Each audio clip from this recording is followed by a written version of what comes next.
Hello students, we had studied the lesson 3 Katie walks again.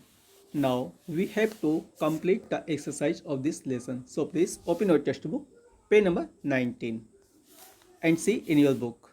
Comprehension, exercise A. Exercise A.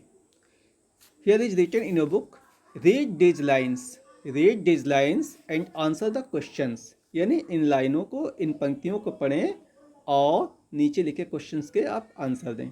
तो आपका sentence है बेटा किताब में, देखिए, do you think I shall ever be able to do it again? Do you think I shall ever be able to do it again? क्या आप समझते हैं, आप मानते हैं इस बात को, मैं इस चीज़ को दोबारा कर पाने में सक्षम हो जाऊंगी? इसके बाद क्वेश्चन से बेटा इस पे 3।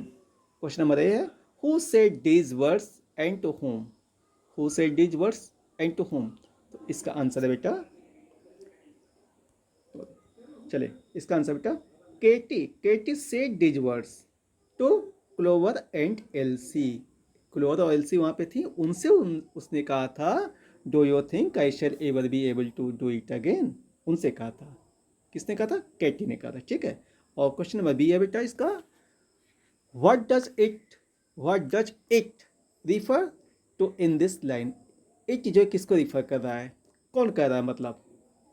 चलिए इसका आंसर बेटा, in this line it refers to Katie being able to stand up on her feet। यानी इट वर्ड जो है केटी को रिफर कर रहा है, इसको इंडिकेट कर रहा है, जो कि अपने पैरों पर जो है खड़ी हो जाती है, सक्षम हो जाती है खड़ी होने में। ठीक ना। क्वेश्चन नंबर सी है बेटा, had it been easy for the speaker to do it in the first place? यानी क्या पहले वाले प्लेस पर ही उसको इसको कर पाने में आसानी थी? Had it been easy for the speaker, ये बातें जो है केटी ने कही हैं, तो क्या उसके लिए आसानी थी to do it in the first place? पहले स्थान पर, पहले बार में उसे यह काम करने में क्या आसानी थी? तो बेटा इसका आंसर है no, it had not been easy for Katie to stand up in the first place. पहले स्थान पर ही उसको खड़े हो जाने में आसानी नहीं थी, नहीं हो सकती थी पहले। ठीक ना। She had to hold on to the arm of the chair. She had to hold on to the arm of the chair. समझा? उसे कुर्सी की आर्म पकड़नी पड़ती थी for support and she was scared.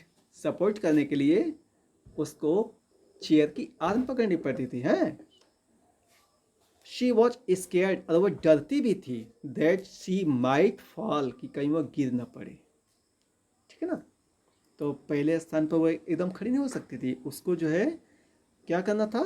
She had to hold for the support the chair arms. ठीक ना। चलिए अब बेटा सेंटेंस नंबर 2 देखिए आपका, the colour flashed over her face and she held the door knob to support herself, what was it that she saw? यानी उसके चेहरे का रंग बदल गया, उसने जो है दरवाजे के डोर नॉब को पकड़ा सहारे के लिए। What was it that she saw, उसने क्या देखा वहाँ पे? तो इसके बाद क्वेश्चन है बेटा ए है, who does she refer to in this lines? She किसको रिफर कर रहा था? तो इसका आंसर है बेटा, in this lines she refers to Katie, यानी शी जो केटी के लिए कहा गया है। ठीक है। बी वाला देखिए क्वेश्चन किताब में, where was she at this time? यानी जब ये बात कर रही है केटी, उस समय वो कहाँ पे थी? तो इसका आंसर है बेटा, Katie was at the entrance to the parlour, यानी she was near about the entrance of the sitting room. ठीक ना, बैठने वाले कमरे के ठीक सामने वो थी, मतलब एकदम इंटेंस प्रवेश द्वार में। ठीक ना। और सी वाला क्वेश्चन बेटा, what did she see? Katie ने क्या देखा? तो इसका आंसर बेटा, Katie saw that cousin Helen had come to visit her.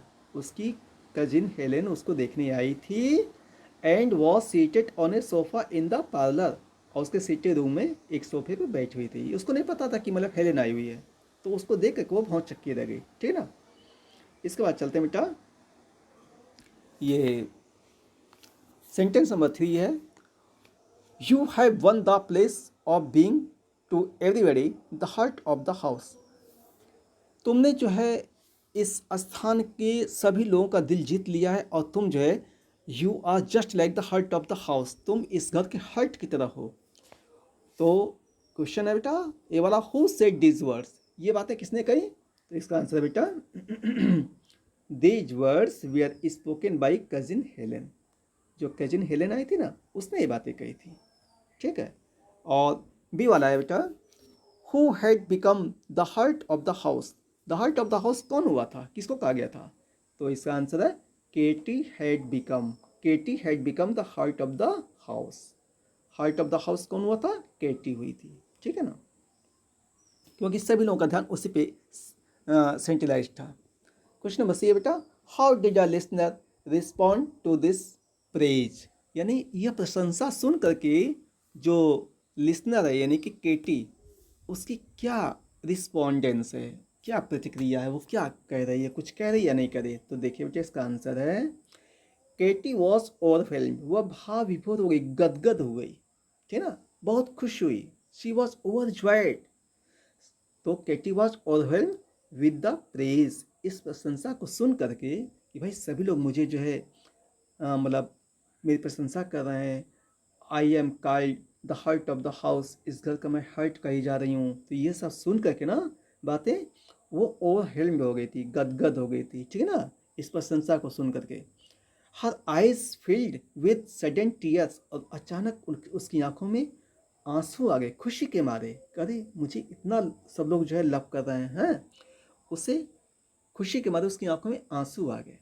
Katie said, और केटी बोली that she did not deserve the praise, she did not deserve the praise, भाई वो इस प्रेज के काबिल नहीं है, जो प्रशंसा मेरी की जा रही है मैं उसके योग्य नहीं हूँ। बिकॉज बिकॉज सी फेल्ट, उसने महसूस किया, that she had not been brave, वह इतनी बहादुर नहीं थी।